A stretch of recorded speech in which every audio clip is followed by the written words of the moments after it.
Stop scrolling.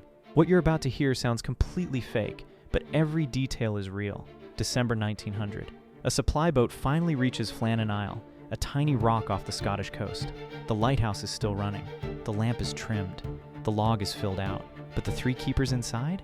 Gone.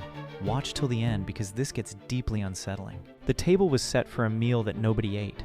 One man's coat was still hanging on its hook, and outside was a brutal North Atlantic winter. No distress signal was ever sent. No bodies were ever found. The door was locked from the outside. Here's what makes this so haunting. These were not rookies.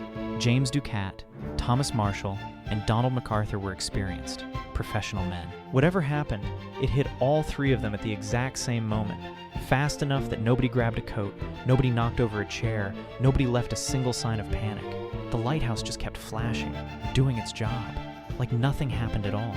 Nobody has ever explained it.